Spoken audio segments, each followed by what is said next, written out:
ครับก็สวัสดี FC ทุกท่านนะครับวันนี้ผมก็ได้มีคลิปหนึ่งนะครับที่อยากจะเสนอให้กับท่านผู้ชม FC ได้ดูกันนะครับนี่ก็คือแมลงปอเข็มน้ำตกวังตะไคร้นะครับจังหวัดนครนายกนะครับผมก็ได้ไปแอบถ่ายนะครับมานะครับเพราะว่าแมลงปอน้ำตกวังตะไคร้ถ้าเราเสียงดังก็ไม่ได้นะครับมันจะหนีนะครับเป็นแมลงปอที่ดูแล้วสวยงามมากครับมีสีสันหลายสีนะครับ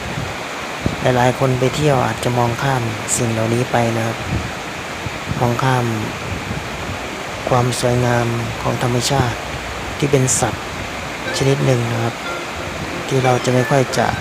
สังเกตและใส่ใจมากเท่าไหร่นะครับวันนี้ผมก็ได้ถ่ายมาลงคลิปให้ FC ทุกท่านได้ดูกันนะครับ